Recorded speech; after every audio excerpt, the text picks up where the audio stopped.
Okay, तो हम लोगों ने स्टार्ट किए थे मतलब यूजेस ऑफ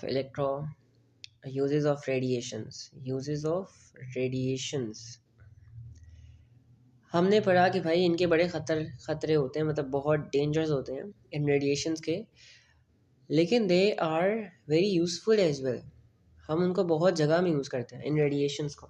कौन कौन सी रेडिएशंस है? हमारे पास 3 टाइप्स ऑफ रेडिएशंस है। कौन कौन सी रेडिएशंस है भाई? वी हैव अल्फा रेडिएशंस, ठीक है, we have beta and then we have gamma. ये 3 टाइप्स ऑफ रेडिएशंस हैं। इनके काफ़ी ज़्यादा you can say they are very dangerous. सबसे बड़ा डेंजर यही है कि भाई दे आर हाईली आयोनाइजिंग और उस वजह से आपको कैंसर भी हो सकता है। एंड कभी भी अगर आप किसी भी रेडियो एक्टिव सब्सटेंस के साथ डील कर रहे हो ना, तो आपको बहुत ज़्यादा ख्याल रखना पड़ता है सेफ्टी का।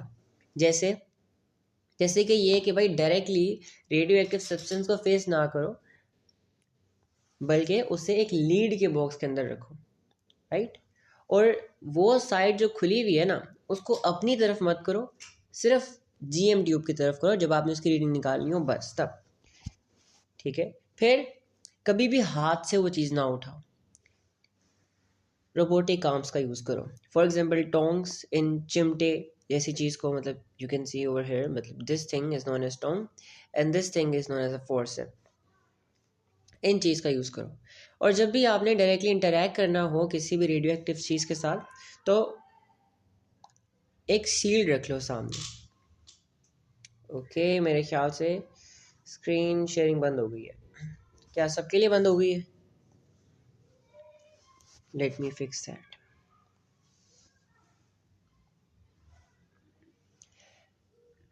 अच्छा बताओ, इज इट विजिबल नाउ?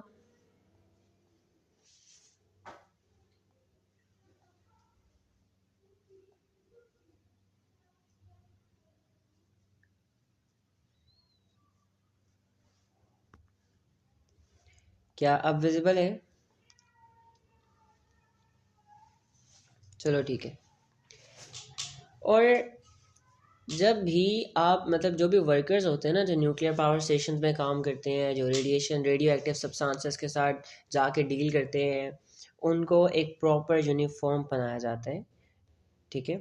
तो जब भी आप कोई ऐसी जगह पे काम कर रहे हो या फिर कोई वर्कर्स काम कर रहे हो ऐसी जगह पे जो कि रेडियो एक्टिव है, तो उनको एक प्रॉपर यूनिफॉर्म पहनाया जाए जिसकी लीड लाइनिंग होती है। If the experiment is so long then divide the time between partners to take readings.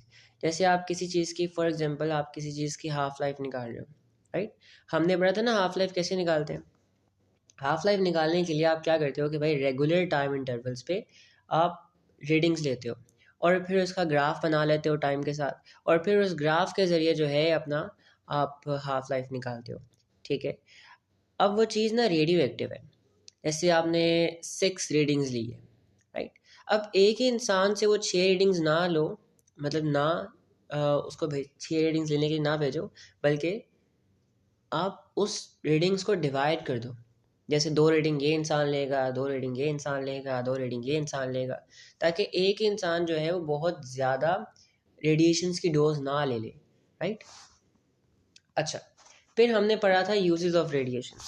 देखो रेडिएशंस के बहुत ज़्यादा यूजेस भी हैं। पहला यूज़ तो ये है कि they are use to treat cancer. ये कैंसर कर भी सकते हैं और कैंसर का क्योर भी कर सकते हैं, मतलब उसका इलाज भी कर सकते हैं, ठीक है। अच्छा, फिर रेडिएशन जो है वो एज अ ट्रेसर्स यूज़ किया जाते हैं। अब इसका क्या मतलब है? जैसे आपके पास कोई बहुत बहुत बड़ी पाइपलाइन है, कोई 10-20 किलोमीटर की पाइपलाइन है और वो अंदर से लीक हो गई है। अब वो जहाँ से लीक हो गई है, पानी वहाँ से लीक हो रहा है, ज़मीन में आ रहा है, सड़कें धंस रही हैं, ठीक है, वहाँ पे खड्डे बन रहे हैं, एक्सीडेंट्स हो रहे हैं। अब आप पूरी सड़क खोदो, पूरा पाइप निकालो, उसके इंस्पेक्शन करो कहाँ से लीकेज है। इससे अच्छा आप क्या करो कि आप रेडिएशन का यूज़ कर लो। रेडिएशंस का यूज़ करके आपको पता चल जाएगा कि लीकेज कहाँ से हुई है, ताकि आप वहीं पे खुदाई करो, ठीक है। फिर they are use to kill bacterias. जो गैमा रेडिएशन होते हैं ना, जो आपके जो पैकेज स्टफ होते हैं, राइट, उनको देर तक सही रखने के लिए आप क्या करते हो, उसके अंदर गैमा रेडिएशंस पास करवाते हो। गैमा रेडिएशंस क्या करती हैं, गैमा रेडिएशंस जो होती हैं वो बैक्टीरियाज को मार देती है, उससे वो चीज़ जो है, पैकेट वाली चीज़ जो है, वो देर तक खाने के लायक रहती है, देर तक सही रहती है। इसके अलावा they are use in smoke detectors as well, ठीक है, जहाँ फायर अलार्म्स लगे होते हैं वहाँ पर स्मोक डिटेक्टर्स भी लगे होते हैं, तो स्मोक डिटेक्टर्स के अंदर भी रेडिएशंस का यूज़ किया जाता है, राइट। इसके अलावा they are use to control the thickness of paper in a manufacturing mill, जहाँ पेपर बनता है ना, पेपर की थिकनेस को कंट्रोल करने के लिए कि भाई आपके पास एक यूनिफॉर्म पेपर बने, ना ही ज़्यादा मोटा ना ही ज़्यादा पतला, अब उसकी थिकनेस को कंट्रोल करने के लिए भी you use radiations. And then carbon dating, अब ये कार्बन डेटिंग क्या होता है, will study in detail in a while. अच्छा, अब मुझे पता है कि आप लोग भूल चुके होंगे एक हफ्ते के बाद, तो हम यहाँ से रिवीजन कर लेते हैं थोड़ी थोड़ी ना, कि भाई ये क्या था। How gamma rays are used to trace underground leakages and blockages, मतलब how radiations are used to determine और टू ट्रेस लीकेजेस और ब्लॉकेजेस जो नीचे हुई हुई हैं, ठीक है। अच्छा, अब मेरी बात ध्यान से सुनना, ध्यान से सुनो मेरी बात। जैसे यहाँ पे आपके पास क्या है, एक फर्श है, एक गार्डन है, और इस गार्डन के अंदर ना एक ड्रेनेज का पाइप लगा हुआ है, एक पानी का पाइप लगा हुआ है जो कि सेवरल मीटर्स लंबा है, और एक जगह से क्या हुआ है, लीकेज हुई हुई है। अब उस लीकेज की वजह से क्या हो रहा है कि पानी जो है वो ज़मीन के अंदर फैल रहा है, ज़मीन ज़्यादा मॉइस्ट होती जा रही है, उससे क्या हो रहा है कि आपका जो गार्डन है वो सारा ख़राब हो रहा है। तो आपने पता लगाने के लिए कि भाई लीकेज कहाँ से हुई हुई है, आपने क्या किया कि आपने गैमा सोर्स ली। गैमा सोर्स कौन सी लेनी है, गैमा सोर्स वो लेनी है जिसकी हाफ लाइफ छोटी होगी, चंद घंटों की, या फिर 1 से 2 दिनों की, या कुछ दिनों की, ठीक है, लंबी हाफ लाइफ वाला ले लेना। पहली बात तो गैमा यूज़ करेंगे, अल्फ़ा और बीटा नहीं यूज़ करेंगे, गैमा का यूज़ करेंगे, और वो गैमा यूज़ करेंगे जिसकी हाफ लाइफ जो है वो छोटी होगी। हम क्या करेंगे, फिर उसको पानी में मिक्स कर देंगे। अब पानी में मिक्स करने से क्या होगा, ये सारा का सारा पानी जो इस पाइप में से फ्लो कर रहा है ना, वो सारा का सारा पानी जो है वो रेडियो एक्टिव हो जाएगा, ठीक है। अब जहाँ पर लीकेज हुई है ना, वहाँ पे क्या होगा कि पहली बात तो पानी, सर वाई स्पेसिफिकली गैमा, मैं समझाता हूँ, I explain, just give me a moment. तो पानी जो है वो इस पाइप से बाहर आएगा, राइट, और काफ़ी ज़्यादा फैल जाएगा ज़मीन के अंदर, और एक तो यहाँ पे लीकेज हुई हुई है, तो भाई बाकी एरियाज़ के कंपेयर में जो रेडिएशंस ऊपर ज़मीन तक पहुँचेंगी वो यहाँ से ज़्यादा पहुँचेंगी। आप एक इंसान को एक जीएम ट्यूब पकड़ा के पूरे गार्डन के अक्रॉस मूव करवाओ, जहाँ पर आपको मैक्सिमम रेडिएशंस मिलेंगी ना, वहाँ पर आपके लीकेज होगी, ठीक है। अब ऐसा क्यों है, क्योंकि देखो जहाँ पे लीकेज हुई है ना, वहाँ से ज़्यादा रेडिएशन ज़मीन तक पहुँचेंगे as compare to other areas. एक तो पानी बाहर निकल रहा होगा, ऊपर से यहाँ लीकेज हुई हुई है, राइट। अब सवाल ये आता है कि हम गैमा ही क्यों यूज़ करते हैं, और वो भी कम हाफ लाइफ वाला, हम बीटा क्यों नहीं यूज़ करते, हम अल्फ़ा क्यों नहीं यूज़ करते। तो अज्यूम करो कि अगर आप अल्फ़ा को मिला देते इसके अंदर, जब अल्फ़ा को मिला देते, अल्फ़ा तो भाई एक छोटे से पेपर से भी रुक जाता है, छोटे से पेपर के पार भी नहीं जा पाता है, तो वो कैसे पहले इस पाइप को पेनिट्रेट करेगा, फिर इतनी ज़्यादा मिट्टी है जो उसको कैसे पेनिट्रेट करेगा, नहीं कर पाएगा, इतने ज़्यादा हिस्से को ग्राउंड के नहीं पेनिट्रेट कर पाएगा, ना ही बीटा कर पाएगा, सिर्फ गैमा ही है जो पेनिट्रेट कर पाएगा। गैमा भी रुकेगा थोड़ा सा, लेकिन वो स्टिल बहुत ज़्यादा पेनिट्रेटिंग होता है, वो गुजर जाएगा यहाँ से, इसीलिए वी डोंट यूज़ अल्फ़ा और beta. Radioactive source is mixed in water. Detector is moved on the ground to search for the position with maximum reading. Gamma rays are used as it is highly penetrating. Shorter half-life source is selected so that emission of radiation shouldn't last longer. अब assume करो कि भाई आपने एक gamma source use कर ली जिसकी half life जो है वो थाउजेंड्स ऑफ ईयर्स है। अब क्या होगा कि आपका पानी बहुत देर तक रेडियो एक्टिव रहेगा, और अगर किसी इंसान ने वो पानी पी लिया, या आपने वो पानी पे पौधों पे डाल दिया, तो क्या होगा कि भाई पहली बात तो वो हाईली रेडियो एक्टिव था, उसकी रेडिएशंस बहुत देर तक रहेंगी बिकॉज उसकी हाफ लाइफ भी बहुत ज़्यादा है, तो it can be very dangerous, ठीक है। इसीलिए हम एक ऐसी सोर्स यूज़ करते हैं जिसकी हाफ लाइफ छोटी हो, ताकि नुकसान ना हो, ताकि ख़तरा ना हो किसी को भी, ठीक है। फिर आता है controlling thickness of paper. Sir आपको आपके क्वेश्चन का आंसर मिल गया कि why don't we use alpha और बीटा। हम अल्फ़ा बीटा इसलिए यूज़ नहीं करते हैं बिकॉज वो इस पाइप से ऊपर तक पहुंच ही नहीं पाएगा, इस पाइप से ऊपर तक पहुंच ही नहीं पाएगा। अच्छा अज्यूम करो अगर ब्लॉकेज हुआ होता तो फिर कैसा, फिर हम कैसे पता लगाते, राइट? देखो ना यहाँ पे लिखा हुआ है लीकेजेस एंड ब्लॉकेजेस। ब्लॉकेज का मतलब क्या है, जब पाइप बंद हो जाता है किसी वजह से। एज्यूम करो कि भाई आपका यहाँ पर लीकेज नहीं थी, लीकेज आपकी सही हो गई, अब आपका यहाँ पे ब्लॉकेज हो गई है। क्या हुआ, यहाँ पर आपकी ब्लॉकेज हो गई है। आपने जब यहाँ पे गैमा सोर्स मिक्स किया ना, तो ये वाला पानी का सारा हिस्सा जो है वो रेडियो एक्टिव हो गया। अब यहाँ पर ब्लॉकेज थी, ये वाला पानी जो था इस साइड पे, राइट हैंड साइड पे, ये नॉर्मल था, ये रेडियो एक्टिव नहीं था। तो जब आप इस गीगर मिलर ट्यूब को लेके घूमोगे ना, तो आपको यहाँ पर भी रेडिएशन मिलेगी, यहाँ पर भी रेडिएशन मिलेगी, यहाँ पर भी रेडिएशन मिलेगी, यहाँ पर भी मिलेगी, यहाँ पर भी मिलेगी। ये इस पॉइंट के बाद नहीं मिलेगी, इस पॉइंट के बाद नहीं मिलेगी, क्योंकि इस पॉइंट के बाद जो पानी है वो रेडियो एक्टिव नहीं है। तो जहाँ पर आपको रेडिएशन, जिस पॉइंट पर आपको रेडिएशन ये महसूस होना शुरू हो जाए कि रेडिएशन कम हो गई है या आना बंद हो गई है, तो वहाँ पर खुदाई करवा। समझ आया? This is how we detect blockages. यहाँ तक सबको समझ आ गया? यहाँ तक सबको क्लियर है क्या? ठीक है, अनुष्का को समझ आ गया? ओके चलो ठीक है, बेस्ट हो गया। Controlling thickness of paper. अच्छा अब होता है क्या है, देखो आपकी जो फैक्ट्रीज होती हैं उसके अंदर पेपर शीट बनती कैसे है। एक पेपर पल्प होता है, पेस्ट की तरह का होता है। आप उसको ना दो बड़े बड़े रोलर्स के दरमियान से गुजारते हो। ये रोलर क्या करता है, इस पल्प के ऊपर बहुत ज़्यादा प्रेशर एग्जर्ट करता है, और इतना ज़्यादा प्रेशर एग्जर्ट करने के बाद क्या होता है, एक थिन शीट ऑफ पेपर की बन के तैयार हो जाती है। ठीक है, अब ये पेपर की थिकनेस जो है ना वो डिपेंड करती है इन रोलर्स पे। अगर ये रोलर्स जो हैं वो करीब आते हैं तो थिकनेस ऑफ पेपर पतली हो जाती है, लेकिन अगर ये रोलर्स को आप थोड़ा सा दूर कर देते हो, यानी प्रेशर को कम कर देते हो, तो थिकनेस ऑफ पेपर ज़्यादा हो जाती है, राइट? अब होता है क्या है कि रोलर्स जो हैं वो हमेशा एक ही पोजीशन में नहीं रहते हैं, कभी थोड़ा सा ऊपर मूव कर जाते हैं, कभी थोड़ा सा नीचे मूव कर जाते हैं, इसका ध्यान रखना पड़ता है। अब एक इंसान, हम ऐसा कर नहीं सकते कि भाई एक इंसान को 24 घंटे दिन के बिठाएं ध्यान रखने के लिए कि रोलर्स करीब ना चले जाएं, ऊपर ना चले जाएं, और ध्यान रखते रहो कि पेपर जो है वो यूनिफॉर्म आ रहा है, राइट? कितना मुश्किल काम है ये। तो आप करते क्या हो, ये काम एक इंसान से करवाने के बजाय आप रेडिएशन से करवाते हो। फॉर एग्जांपल मैं आपको एग्जांपल देता हूँ कि आपको चाहिए था 0.3 सेंटीमीटर्स का पेपर चाहिए आपको, या आप कहते हो कि भाई आपको 0.1 सेंटीमीटर 0.1 सेंटीमीटर मोटा शीट ऑफ पेपर चाहिए। तो आप क्या करोगे, आपने क्या किया कि आपने वो शीट ऑफ पेपर ली, मैं बस समझाता हूँ। आपने क्या किया कि आपने वो शीट ऑफ पेपर ली, ठीक है, इसकी थिकनेस कितनी है, इसकी थिकनेस है 0.1 सेंटीमीटर, ज़्यादा आसान लफ्ज़ों में लिए, थोड़ा मतलब रियल होने के लिए हम कहते हैं 0.1 मिलीमीटर्स इसकी थिकनेस है। आपने ये किया कि भाई आपने यहाँ पर एक सोर्स रखी। अब कौन सी सोर्स रखी, आपने यहाँ पर रखी बीटा सोर्स। अब why beta, why not alpha and gamma बताता हूँ।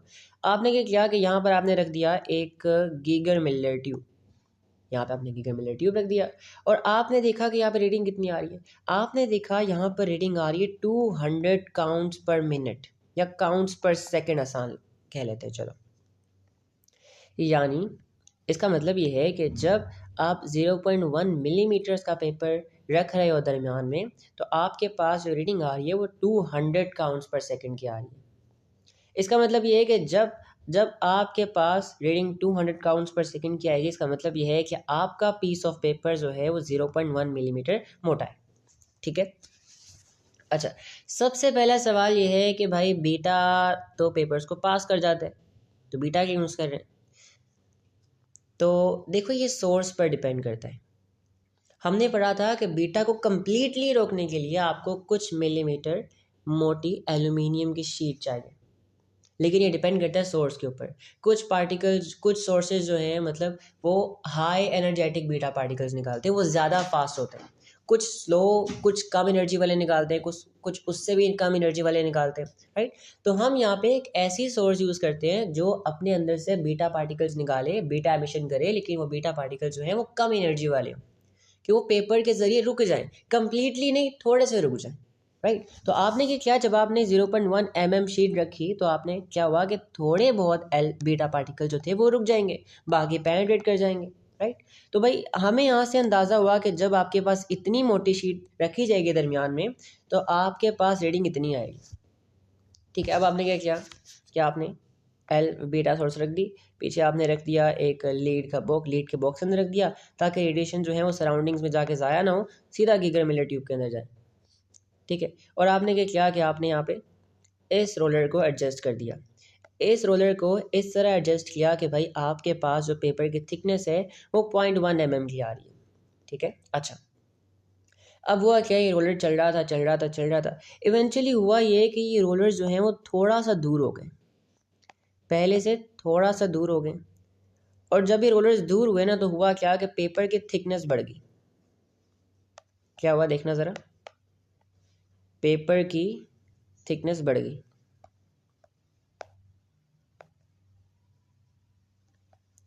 पेपर की थिकनेस बढ़ गई। अब जब पेपर की थिकनेस बढ़ेगी, 0.1 mm में 0.1 mm जो था वो कुछ बीटा पार्टिकल्स को रोक रहा था, लेकिन जब आपका पीस ऑफ पेपर ज़्यादा मोटा हो गया तो आप पहले से ज़्यादा बीटा पार्टिकल्स रुकेंगे, है ना, पहले से ज़्यादा बीटा पार्टिकल्स रुकेंगे।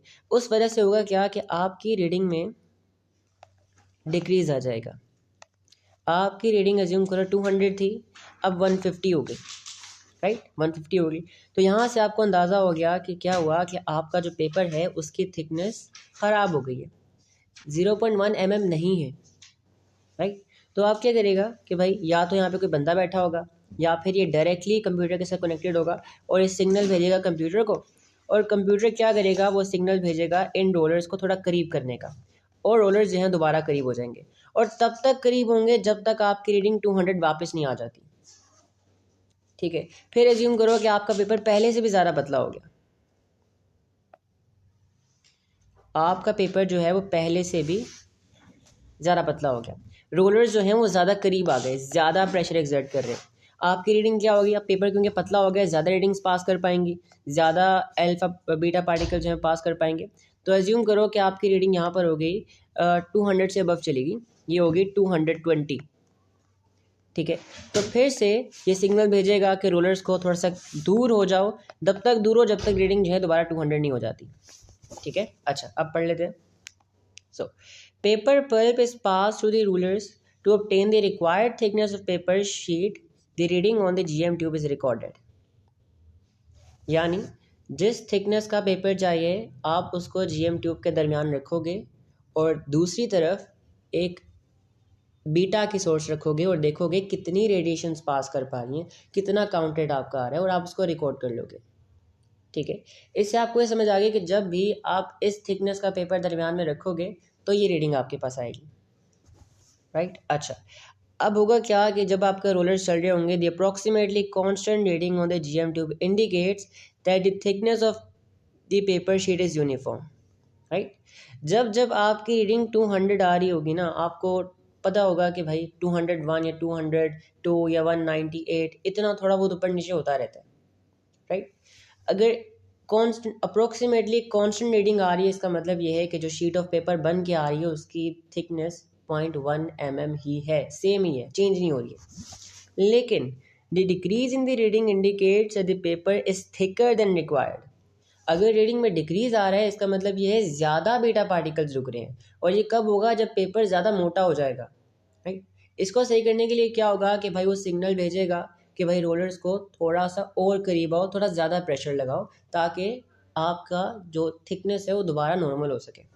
एंड अगर रीडिंग में इंक्रीज आता है, it indicates the paper is thinner than required, so signal is sent to move the rollers away to obtain the initial count rate, ठीक है। ये समझ आया यहाँ तक? यहाँ तक कोई क्वेश्चन है?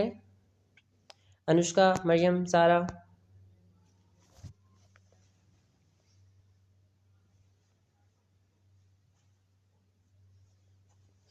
यहाँ तक समझ आया? कंफर्म करो, ठीक है, ओके। अच्छा, अब सवाल ये है कि हम अल्फ़ा क्यों नहीं यूज़ कर सकते और गैमा क्यों नहीं यूज़ कर सकते? क्योंकि देखो, अल्फ़ा जो है ना, वो कम्प्लीटली स्टॉप हो जाता है एक पीस ऑफ पेपर से। चाहे जितनी मर्ज़ी हाई एनर्जी वाला ले आओ, चाहे मैक्सिमम एनर्जी वाला ले आओ, तब भी जो अल्फ़ा है ना, वो कम्प्लीटली स्टॉप हो जाएगा पेपर से। वो पेपर के पार जा ही नहीं पाएगा।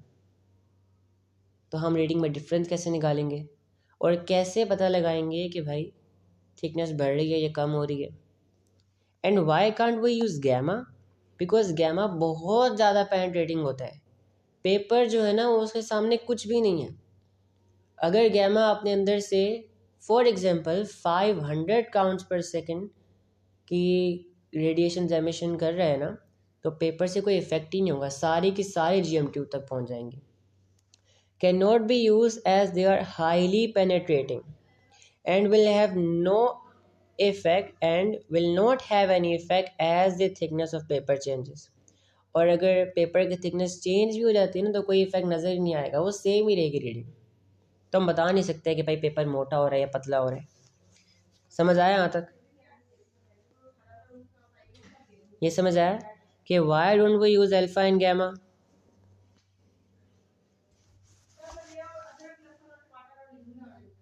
ठीक है, चलो ठीक है। अब एक और बहुत इंपॉर्टेंट बात है, वो देखना। हम जो बीटा सोर्स यूज़ करते हैं ना, इस सिचुएशन में उसकी हाफ लाइफ बहुत ज़्यादा होती है, हंड्रेड्स ऑफ ईयर्स और may be thousands of years, और करनी भी चाहिए। अब इसका रीज़न क्या बताता हूँ।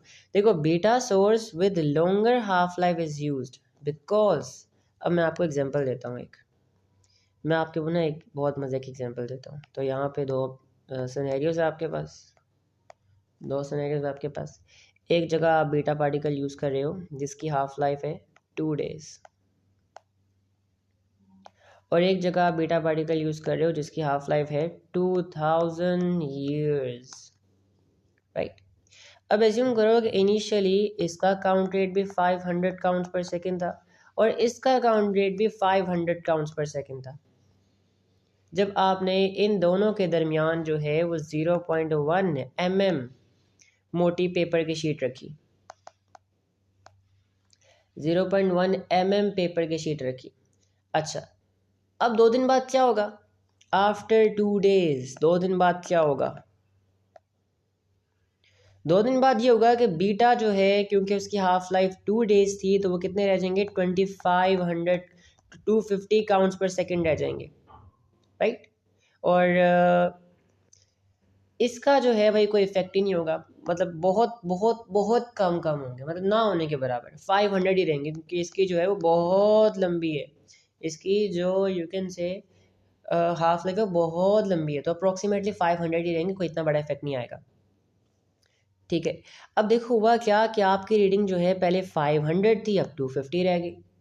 तो अब आपको इस रीडिंग के अकॉर्डिंग दोबारा ये चेक करना पड़ेगा कि भाई अगर 0.1 mm की पेपर दरमियान में रखते हैं, 0.1 mm का पेपर दरमियान में रखते हैं, तो कितनी रीडिंग आती है, राइट। अब क्योंकि इतनी छोटी हाफ लाइफ है, तो इतनी जल्दी डिके होंगे कि आपको नज़र आएगा कि आपकी रीडिंग कम हो रही है। और जब रीडिंग कम हो रही है तो आपको ये भी लग सकता है कि हो सकता है पेपर की थिकनेस कम, पेपर की थिकनेस बढ़ रही है, और आप रूलर्स को करीब कर दो। हालांकि पेपर की थिकनेस नहीं चेंज हो रही है, इसके अंदर जो एटम्स हैं वो डिके हो रहे हैं। ठीक है, इसीलिए हम लोग वो सब्सटेंस यूज़ करते हैं जिसकी हाफ लाइफ बहुत बड़ी होती है। और दूसरी बात यह है कि भाई हम लोग इसीलिए वो यूज़ करते हैं क्योंकि ये सोर्सेज जो है महंगी आती हैं बहुत ज़्यादा, ये सस्ती नहीं आती, बहुत एक्सपेंसिव होती हैं। तो जल्दी ख़त्म ना हो जाए, हमें बार बार ख़रीदना ना पड़े, इसलिए हम वो सोर्स बाय करते हैं जिसकी हाफ लाइफ बहुत ज़्यादा हो। समझ आया? It will not have to be change again and again, बार बार चेंज नहीं करना पड़ेगा हमें। And it will give constant count rate, और एक कॉन्स्टेंट काउंट रेट देगा हमें। यहाँ तक सबको समझ आ गया? इज इट क्लियर यहाँ तक? ठीक हो गया, ठीक हो गया, बेहतर है, ऑलराइट। अब आता है कार्बन डेटिंग। अब ना मेरी बात आराम से सुनना, लिखा हुआ तो बहुत कुछ है सामने, लेकिन पहले सुन लो फिर पढ़ लेंगे। आपको पता है साइंटिस्ट को जब हड्डियाँ मिलती हैं डायनासोर्स की या किसी भी कोई फॉसिल मिलता है तो वो बता देते हैं कि भाई कितना पुराना है। सोचने वाली बात है ना। जो मालिक था उसने तो नहीं आके बताया कि भाई मेरी हड्डी इतनी पुरानी है, मेरा फॉसिल इतना पुराना है। हमें कैसे पता लग जाता है? एक प्लांट मरा हुआ है, हम उसका सैंपल लेके आए, हम बता सकते हैं कि भाई वो कितना पुराना है। कैसे?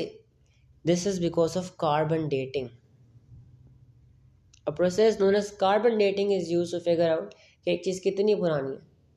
अब देखो बात क्या है, देखो हमें पता है कि आपके प्लांट जो हैं they perform photosynthesis, right. Photosynthesis perform करते हैं। वो क्या लेते हैं? वो वाटर और कार्बन डाइऑक्साइड लेते हैं और आगे से क्या बनाते हैं? आगे से ऑक्सीजन और ग्लूकोज बनाते हैं, है ना। अब देखो कार्बन के जो एटम्स है ना, कार्बन 12, वो तो रेडियो एक्टिव नहीं होते, लेकिन एनवायरनमेंट में कार्बन 14 के एटम्स भी हैं और वो कार्बन 14 बेसिकली कार्बन का आइसोटोप है और वो रेडियो एक्टिव है। ये कार्बन 14 जो है ये रेडियो एक्टिव है और ये कार्बन 14 जो है ये अपने अंदर से बीटा पार्टिकल्स निकालता है और इसकी जो हाफ लाइफ है वो है 5600 ईयर्स, 5600 ईयर्स। ठीक है। अब जब प्लांट्स कार्बन डाइऑक्साइड कंज्यूम करते हैं ना, तो उस कार्बन के जो एटम्स होते हैं उनमें कार्बन 12 भी होते हैं और कार्बन 14 भी होते हैं, तो वो इनडायरेक्टली उनके अंदर कार्बन 14 भी आ जाता है। आप जब प्लांट को रखोगे ना जीएम ट्यूब के आगे तो वो भी रीडिंग देगा, क्योंकि उसके अंदर कार्बन 14 है, वो रेडियो एक्टिव है, वो अपने से रेडिएशन निकाल रहा है। अब जो जो जो लिविंग बीइंग्स, जो ऑर्गेनिजम्स प्लांट्स खाते हैं उनके अंदर भी कार्बन 14 आ जाएगा और जो लिविंग बीइंग्स उन एनिमल्स को खाते हैं, उन ऑर्गेनिजम्स को खाते हैं जो प्लांट्स खाते हैं, तो उनके अंदर भी इनडायरेक्टली कार्बन 14 आ जाएगा। तो इनडायरेक्टली जो कार्बन 14 है ये हर ऑर्गेनिज्म के अंदर पाया जाता है। ठीक है। तो हम ये पता लगा सकते हैं उसकी बची हुई अमाउंट से कि वो कितना पुराना है। ठीक है। अच्छा एक और बात याद रखना, एक और बात याद रखो कि जब एक ऑर्गेनिज्म जिंदा होता है ना, एक प्लांट जब जिंदा होता है वो कार्बन डाइऑक्साइड तो ले रहा होता है, उसके अंदर कार्बन 14 भी होते हैं और कार्बन 12 भी होते हैं, राइट। लेकिन अमाउंट ऑफ कार्बन 14 कांस्टेंट रहती है। जैसे फॉर एग्जांपल मैं आपको एग्जांपल देता हूँ, आपके पास यहाँ पे एक ट्री था या एक छोटा सा प्लांट था, एक प्लांट था। ठीक है। वो फोटोसिंथेसिस के लिए क्या कर रहा था कि भाई कार्बन डाइऑक्साइड ले रहा था। क्या ले रहा था? कार्बन डाइऑक्साइड ले रहा था। अब उस कार्बन डाइऑक्साइड में कार्बन 12 भी था और कार्बन 14 भी था। कार्बन 14 जो है वो क्या है? कार्बन 12 का आइसोटोप है। ठीक है। कार्बन 14 था। अच्छा तो देखो याद रखो, एक बात ध्यान से सुनना, मेरी ज़रा मुश्किल समझ आएगी। जिस रेट से आपका प्लांट कार्बन 14 को अंदर ले रहा था, कंज्यूम कर रहा था, उसी रेट से उसको डिके कर रहा था।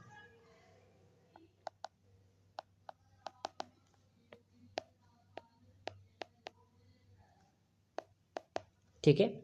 जिस रेट से आपका प्लांट कार्बन 14 ले रहा था उसी रेट से उसको डिके कर रहा था। कार्बन 14 जब डिके होता है ना तो नाइट्रोजन बन जाता है। ठीक है। तो इसीलिए प्लांट के अंदर, एक लिविंग प्लांट के अंदर जो अमाउंट ऑफ कार्बन 14 होता है वो कांस्टेंट रहता है, वो चेंज नहीं होता। अगर 100 है तो 100 ही रहेगा, अगर 150 है तो 150 ही रहेगा। ठीक है। अच्छा अब इसी चीज़ का यूज़ करके ना हम लोग फाइंड कर सकते हैं कि भाई आपका सैंपल जो मिला है वो कितना पुराना है। मैं करके दिखाता हूँ। ठीक है। तो पहले पढ़ लेते हैं फिर समझ आएगा। It is a method to obtain the age of a sample of wood.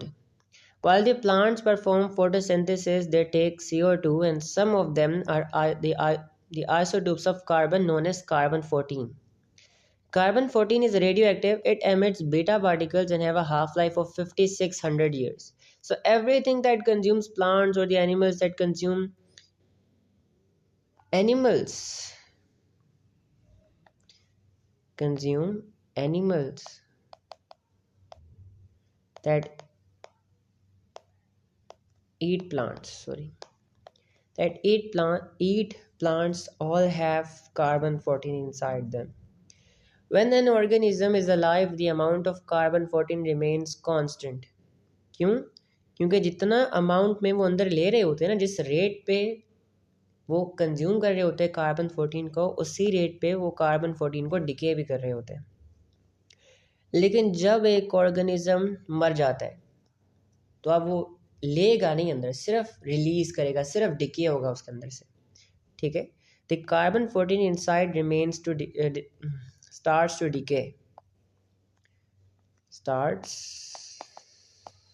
to decay, ठीक है। The amount of carbon 14 decayed compared to what it was originally can be used to find how old something is. अब मैं बताता हूँ क्या है, ठीक है। आप मेरा सवाल सुनना ध्यान से। एज्यूम करो आपके पास ना एक प्लांट था जो कि जिंदा था, और जब इस जिंदा प्लांट को आपने रखा जीएम ट्यूब के आगे, जब इस जिंदा प्लांट को आपने जीएम ट्यूब के आगे रखा तो आपको रीडिंग मिली 200 काउंट्स पर मिनट, ठीक है। 200 काउंट्स पर मिनट, राइट। अच्छा, फिर क्या हुआ कि ये प्लांट मर गया, राइट। और हमें नहीं पता भाई इस प्लांट को मरे हुए कितने साल हो गए, लेकिन यही प्लांट हमारे पास है, ये आ गया प्लांट हमारे पास। काफ़ी सालों के बाद जब आपने इस प्लांट को दोबारा रखा जीएम ट्यूब के आगे, वही प्लांट को, लेकिन इस बार ये प्लांट क्या है, इस बार ये प्लांट डेड है, मर गया है। वही प्लांट को जब आपने जीएम ट्यूब के आगे रखा तो अब आपको रीडिंग मिल रही है कितनी, अब आपको रीडिंग मिल रही है 100 काउंट्स पर मिनट, पहले से हाफ। पहले कितनी थी, एक्चुअल कितनी थी 200, रिमेन कितनी रह गई है 100, राइट। तो क्या मैं ये फाइंड कर सकता हूँ कितनी हाफ लाइफ गुजरी है? अगर मैं 200 को एक दफ़ा हाफ करूँ तो मेरे पास 100 आ जाता है, यानी एक हाफ लाइफ गुजर चुकी है। कितनी हाफ लाइफ गुजरी है, एक हाफ लाइफ गुजर चुकी है। और एक हाफ लाइफ कितने साल की है, एक हाफ लाइफ है 5700 ईयर्स की। इसका मतलब ये है कि इस प्लांट को मरे हुए कितने साल हो गए हैं, 5700 ईयर्स हो गए। ये समझ आया? अनुष्का, सारा, मरियम, ये चीज़ समझ आई है? बताओ, आर यू श्योर?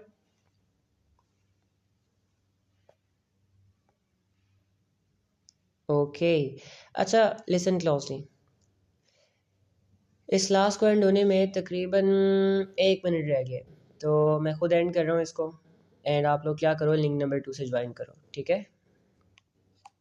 मैं इस क्लास को एंड कर रहा हूँ।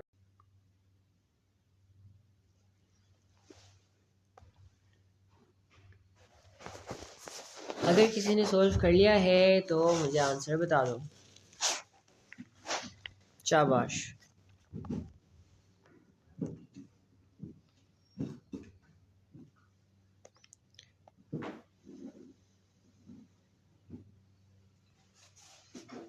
चलो मैं एक्सप्लेन करता हूँ, ठहरो।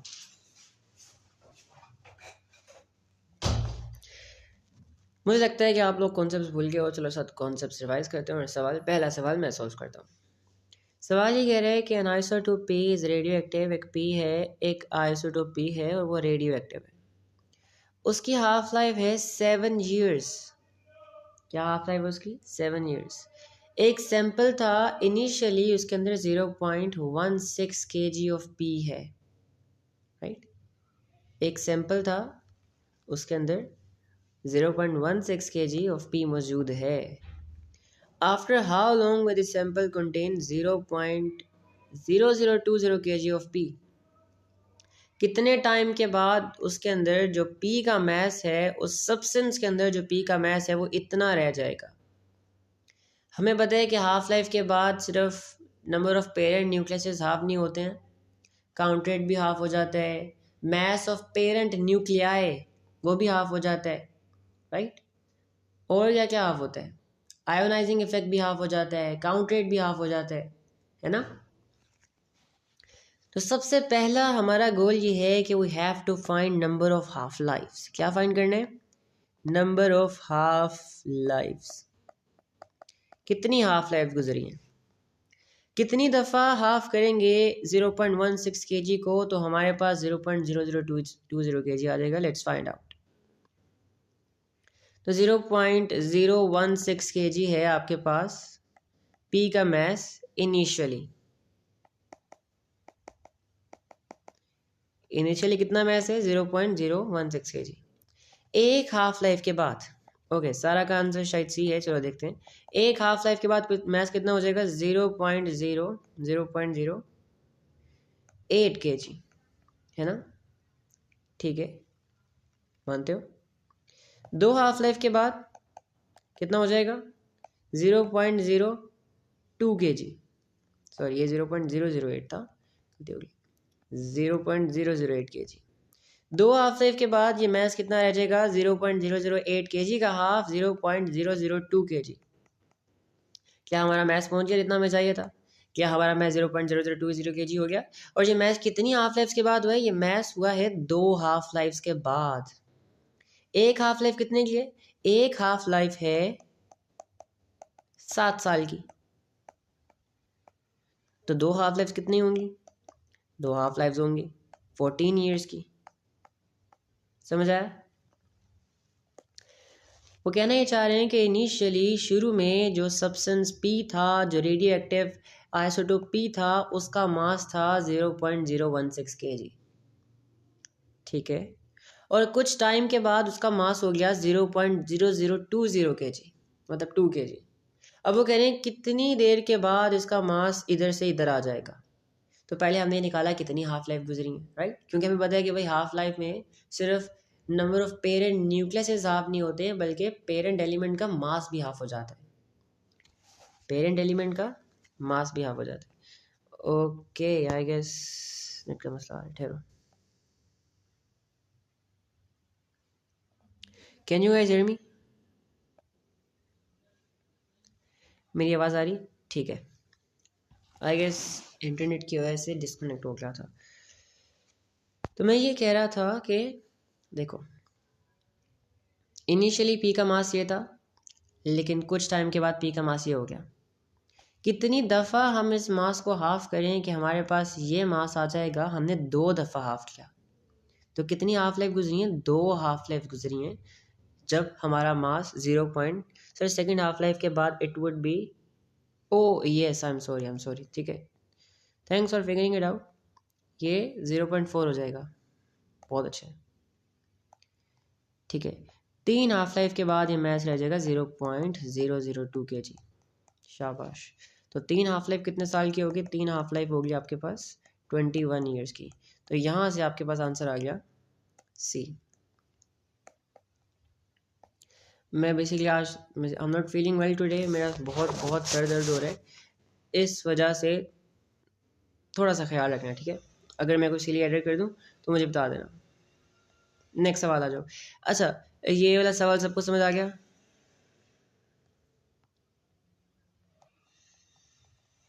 क्वेश्चन नंबर 4 सबको समझ आ गया? यहाँ था कोई मसला?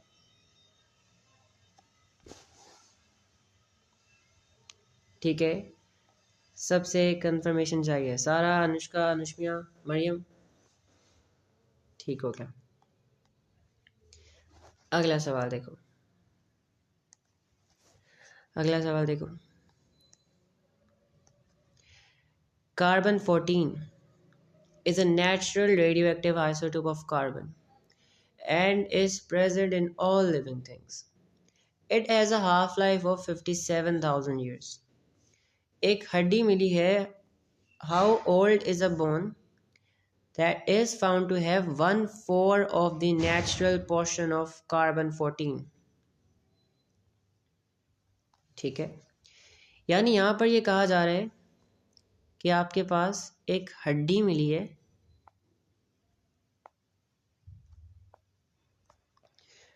क्योंकि हमें पता है हर लिविंग थिंग, हर जिंदा चीज़ के अंदर क्या होता है, कार्बन 14 पाया जाता है, ठीक है। तो कार्बन 14 की जो अमाउंट है वो कितनी है? 1/4 ऑफ द ओरिजिनल, यानी जब ये हड्डी जिंदा थी, किसी जिंदा चीज़ का हिस्सा थी, तो जाहिर सी बात है उसके अंदर कार्बन 14 होगा और एक स्पेसिफिक अमाउंट का होगा।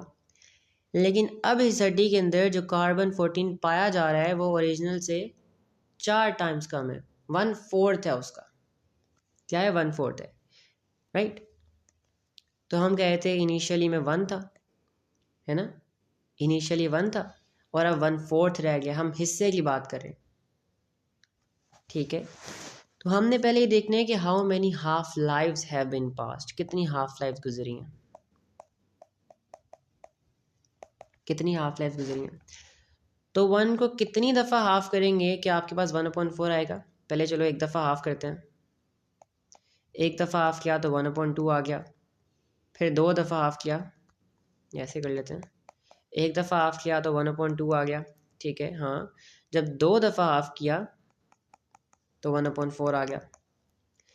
यानी ये हड्डी जो है वो 2 हाफ लाइफ्स पुरानी है। कितनी हाफ लाइफ्स पुरानी है? 2 हाफ लाइफ्स पुरानी है। 1 हाफ लाइफ कितने की है? 1 हाफ लाइफ जो है वो 5700 ईयर्स की है। तो 2 हाफ लाइफ जो होंगी वो आपके पास हो जाएंगी 11,400 ईयर्स की। ये सवाल समझ आया?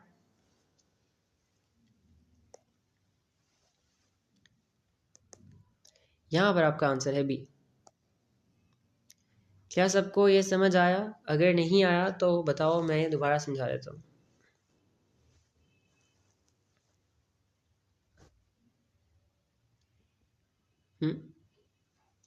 Anushka, Anushmiya, Sara, Maryam sir, can you please explain this second part? Second part कौन सा?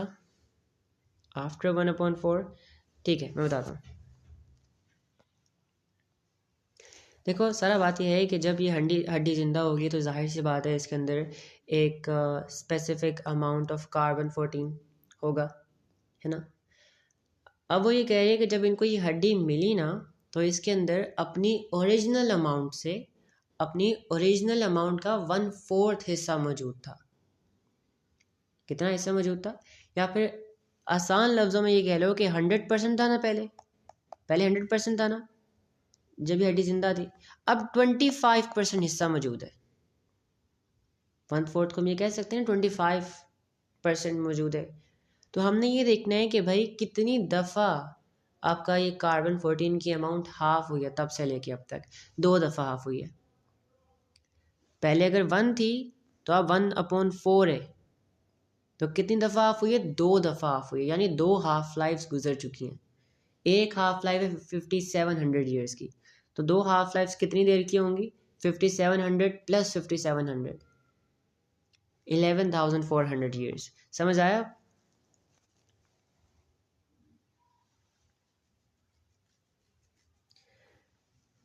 सर आप समझ आया? नहीं। Yes, we have to add the half life. देखो ना, मैं बताता हूँ, ठहरो। देखो, जब एक हाफ लाइफ गुजरेगी तो क्या होगा? जब एक हाफ लाइफ गुजरेगी तो जो ओरिजिनल अमाउंट होगी वो हाफ हो चुकी होगी, है ना। वन हाफ लाइफ के बाद, जो ओरिजिनल अमाउंट होगी वो हाफ हो चुकी होगी, राइट। 2 हाफ लाइफ के बाद जो है वो ओरिजिनल अमाउंट का हाफ हो जाएगी, इसका हाफ हो जाएगी।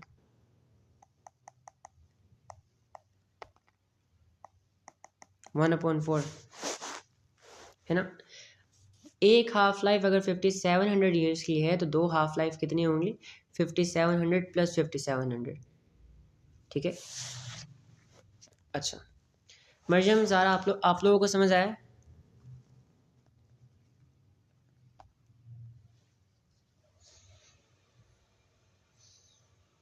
ठीक है, अगर नहीं समझ आया आई कैन एक्सप्लेन अगेन।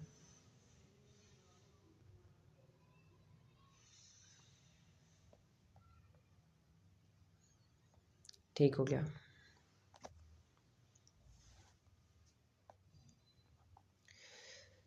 अब ये सवाल देखो, radioactive substance are used as tracers in medical examination. इनको हम एज अ ट्रेसर्स यूज़ करते हैं मेडिकल एग्जामिनेशन में, ठीक है। A liquid tracer is injected into a patient. आपने एक लिक्विड ट्रेसर को पेशेंट के अंदर इंजेक्ट किया है। A detector 20 centimeters above the patient shows where the radioactive substance is inside the body. आपने एक डिटेक्टर को 20 सेंटीमीटर ऊपर रखा है और वो ये बता रहा है कि उस इंसान के अंदर वो रेडियो एक्टिव सब्सटेंस कहाँ है, कहाँ पर मौजूद है इस वक्त। जैसे अगर मैं आपको एग्जांपल दूं तो ये अगर आपके पास इंसान है, इसके ऊपर आपका इंसान लेटा हुआ है, ठीक है। ये बेड है आपका, इस बेड के ऊपर आपका इंसान लेटा हुआ है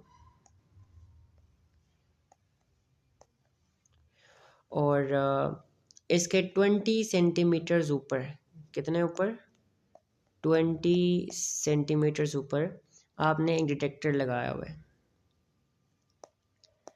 ये डिटेक्टर आपको ये बताएगा भाई उस इंसान के अंदर जो है वो रेडिएशन जिस वक्त कहाँ मौजूद है। ये क्या है, डिटेक्टर, ठीक है। अब वो कह रहे हैं कि इस मकसद के लिए सबसे अच्छा रेडियो एक्टिव सब्सटेंस कौन सा है जो हम इस्तेमाल कर सकते हैं। ओके तो okay Sara, yes C is the answer, शाबाश। अच्छा, अब भाई हमारे पास ए और बी के अंदर तो अल्फ़ा अल्फ़ा दिया हुआ है और सी और डी के अंदर आपको गैमा और गैमा दिया हुआ है। अब ये टाइम देखते हैं इसका क्या मतलब है, ठीक है। तो अगर ए और बी की बात की जाए तो देखो अल्फ़ा पार्टिकल जो हैं, पहली बात तो आपकी बॉडी को पेनिट्रेट नहीं कर सकते और वो इतना लंबा डिस्टेंस भी नहीं कवर कर सकते। डिस्टेंस तब कवर करेंगे जब बॉडी से बाहर आ पाएंगे। वो एक स्किन को भी पेनिट्रेट नहीं कर सकते। इवन कुछ इंचेस के अगर आप बाल रखोगे ना, हेयर्स, उनको भी पेनिट्रेट नहीं कर सकते, ठीक है। तो इसीलिए हम अल्फ़ा यूज़ नहीं कर सकते और अल्फ़ा बहुत ख़तरनाक भी होता है। अगर आप बॉडी के अंदर चले जाएंगे ना आपको तो बहुत नुकसान पहुंचाएंगे। They are highly ionising. हाँ, गैमा यूज़ कर सकते हैं हम लोग। गैमा कम ख़तरनाक होते हैं और आपकी बॉडी को पेनिट्रेट भी कर पाएंगे और 20 सेंटीमीटर का डिस्टेंस भी आराम से तय कर लेंगे, कोई मसले की बात नहीं है। लेकिन मसला ये है कि क्या वो वाला सैंपल यूज़ किया जाए जिसकी हाफ लाइफ चंद घंटे है, या वो सैंपल यूज़ किया जाए जिसकी हाफ लाइफ बहुत ज़्यादा है, फ्यू ईयर्स है। तो देखो अगर हम बहुत मतलब कुछ ईयर्स वाली यूज़ करेंगे ना तो वो जो रेडिएशन हैं वो आपकी बॉडी के अंदर कुछ ईयर्स तक के लिए रहेंगी and they can be very dangerous for you. वो बहुत कम आयोनाइजिंग है पता है, लेकिन जब इतनी देर के लिए अंदर रहेंगी तो वो they can cause serious dangers for you, ठीक है। इसीलिए हम लोग वो यूज़ करेंगे जिसकी हाफ लाइफ कुछ घंटों की होगी, समझ आया, क्योंकि सबसे कम ख़तरनाक होगा। ये सवाल समझ आया है सबको? बताओ सारा, अनुष्का, अनुष्मिया, मरियम। ओके ऑलराइट, आगे आ जाओ।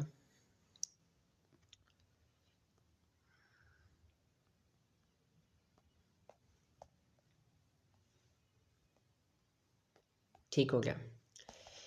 यहाँ पर देखो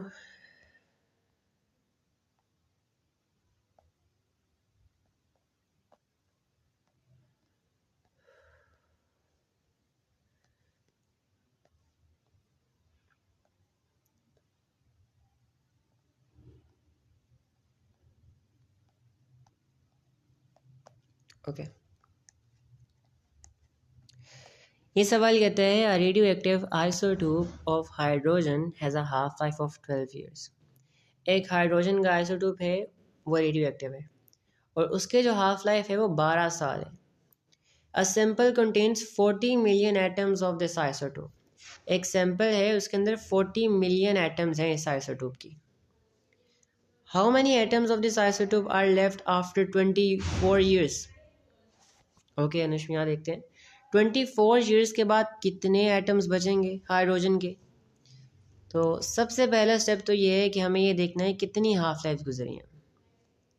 तो हाफ लाइफ निकालने के लिए, ऑलराइट, हाफ लाइफ निकालने के लिए देखते हैं टोटल टाइम ऊपर रखते हो। टोटल टाइम कितना है 24 ईयर्स और हाफ लाइफ कितनी है? 12 साल। 24 साल गुजरे, 12 साल की एक हाफ लाइफ है, यानी 2 हाफ लाइफ गुजरी हैं। ठीक है, और 2 हाफ लाइफ में जो आपके नंबर ऑफ पेरेंट न्यूक्लियाज हैं या number of initial atom nucleases हैं वो 2 बार हाफ हो जाएंगे। एक हाफ लाइफ के बाद क्या होगा? 20 रह जाएंगे। 2 हाफ लाइफ के बाद क्या होंगे? 20 का हाफ हो जाएंगे और 10 रह जाएंगे। शाबाश, जिसने 10 आंसर किया, well done. Answer is B indeed. एक और सवाल कर लेते हैं।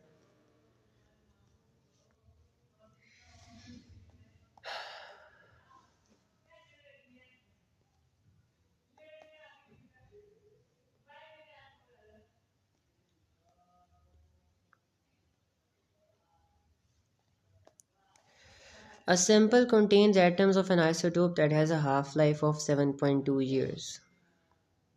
ओके, अब ये सवाल बहुत इंटरेस्टिंग है, ज़रा ध्यान से समझना। एक सैंपल है, उसके अंदर कुछ एटम्स हैं एक ऐसे आइसोटोप की जिसकी हाफ लाइफ है 7.2 years. Which quantity halves every 7.2 years? हर 7.2 ईयर्स के बाद कौन सी क्वांटिटी हाफ होगी? The mass of this sample. किस किस को लगता है कि आंसर ये है? क्या लगता है? सबको लगता है आंसर ये है? क्या सबको यही लगता है कि आंसर ये है? ओके, सबको लगता है आंसर यही है। ठीक है,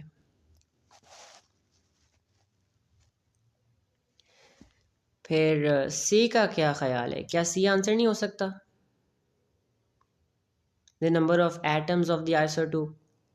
हाँ जी भाई, इस आइसोटोप के एटम्स भी तो हाफ होंगे ना, ऐसा ही है ना?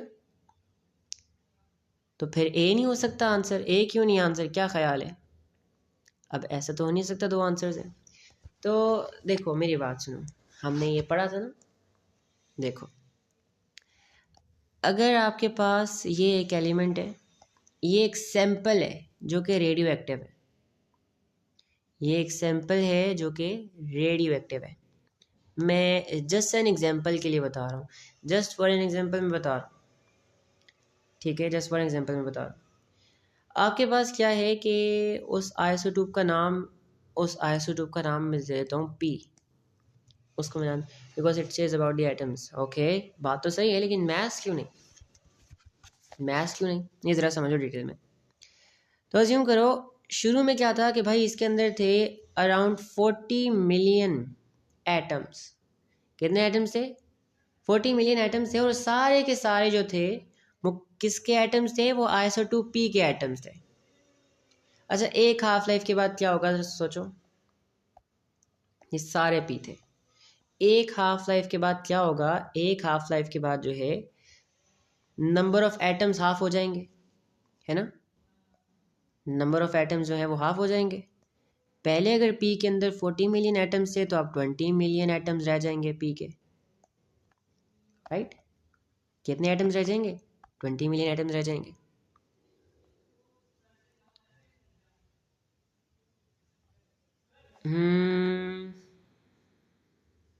नहीं, ये बात नहीं है, ये बात नहीं है, बिल्कुल ये बात नहीं है। अच्छा, अब जो आधे डिके हो गए वो कहाँ गए?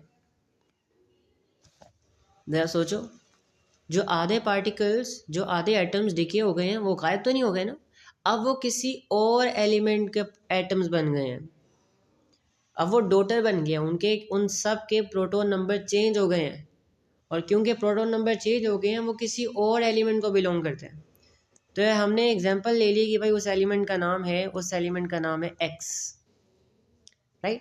अब इनका ओवरऑल मैथ तो भाई थोड़ा सा मतलब ओवरऑल सेम ही रहेगा ना, क्योंकि अगर अल्फ़ा निकलता है तब मैथ्स में, एटम के मैथ्स में थोड़ी सी कमी आती है, लेकिन अगर जब बीटा निकलता है तब भी मैथ सेम रहता है, जब गैमा निकलता है तब भी मैथ सेम रहता है। ठीक है, तो ओवरऑल सब्सटेंस का मास हाफ नहीं होता है, सिर्फ पेरेंट न्यूक्लियाई का हाफ, पेरेंट एलिमेंट का मास हाफ हो जाता है, क्योंकि अगर पहले 40 मिलियन एटम्स थे अब 20 मिलियन एटम रह गए, एटम्स पहले से आधे हो गए। जब एटम्स ही आधे हो जाएंगे तो मास भी उसका आधा हो जाएगा ना। तो यहाँ पे पूरे सैंपल का ओवरऑल मास की बात कर रहे हैं, तो वो हाफ नहीं होगा, वो थोड़ा सा कम होगा। पूरे सैंपल का ओवरऑल मास जो है वो थोड़ा सा कम होगा, बहुत कम, बहुत कम कम होगा। ठीक है, तो इसीलिए number of atoms of isotope जो है वो हाफ हो जाएंगे। ए गलत है। क्यों गलत है? क्योंकि यहाँ पे ओवरऑल पूरे सब्सटेंस के मास की बात की जा रही है। ये चीज़ समझ आई है? मुझे बताओ अनुष्मिया, सारा, ये चीज़ समझ आई है? चलो ठीक है। वेल, फिर we are done for today. I wasn't feeling well today. मेरा सुबह से बहुत बहुत बहुत सर घूम रहा है, हालांकि पेंडोल्स भी खाई हैं फिर भी बहुत सर घूम रहे। तो आज की क्लास वैसे इतनी अच्छी नहीं रही, काफ़ी बोरिंग गई और इतना अच्छा समझा भी नहीं सका हर चीज़ को, बिकॉज मेरा सर बहुत घूम रहा है। मेरी क्लास से पहले और मुझे उसमें भी कुछ भी समझ नहीं आया कि मेरे सर क्या पढ़ा रहे हैं, और इसका रीज़न ये है कि सर घूम रहा है बहुत ज़्यादा। तो आई होप कल तक बिल्कुल ठीक हो जाऊँ। मिलते हैं फिर कल इंशाल्लाह। तब तक के लिए अल्लाह हाफिज़। अगर कोई सवाल है तो पूछ सकते हो। If there are any questions feel free to ask. Okay Anushmiya, Allah हाफिज़।